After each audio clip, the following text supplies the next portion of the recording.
Hello everybody and welcome to day 6 of our Rust in 7 days course. And if you're looking at the title and thinking, SQLite, what? I came here to learn Rust? Well, it's hard to do a big application without some form of database. And SQLite is an easy one to use, and so we're just gonna have a quick bit at that. But in order to access SQLite, we'll need to have it installed and set up a few tables to make this work. So you'll need to download and install SQLite in some form. You can normally get something appropriate from the SQLite download page or probably from your package manager, depending. Sudo apt-get install SQLite, SQLite 3 or something like that. Once you've got it installed, let's go create a new Rust project, then create a new folder called data. Once you're in here, we can SQLite 3, and I'm going to put users.db. This will create the users.db file and allow you to start making stuff. Now, our database is going to have two tables. We're going to have one for username and password, and we'll have another one which will store a list of transactions. The keywords here are create table, and then we'll use users for the name of the table. And here we'll put uname, and that will be text. And we'll make that the primary key. And then we'll store its password. And I'm going to use an underscore separator on all of these just to help me remember. And this will also be text. And semicolon to end. And if we type .tables, we now have a list of tables. It's users. So now we're going to create a table called transactions. Now, as before, a transaction has a U from, and that will be text. It will have a U2, that's the user it's going to, and that will be also text.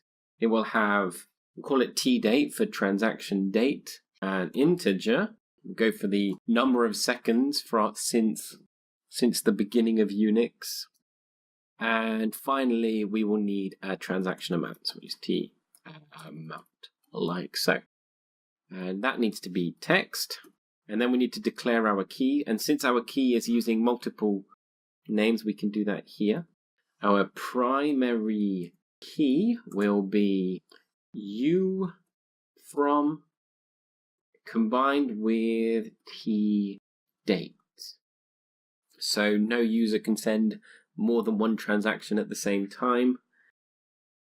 And this will have a foreign key, though I don't know, we may not need to use it, but the foreign keys on this one, foreign key, and that's U from, which references users uname, so username. And it will also have another foreign key, and that is U2, and that can reference users uname. Semicolon. Error near references. We'll try that. So now if we .tables, we now have two tables. And in SQLite, if we want to add something to a database, we can type insert into users, and then we say what fields we're using. So it's uname and pword. And then we type values, and then we put them in pairs. So we would have maybe Matt and Matt password.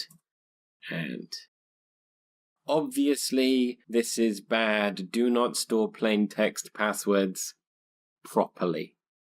Steve's PW. Semicolon. Oops. Comma there, and a comma there. Now if we do select star, that select everyone from users, semicolon.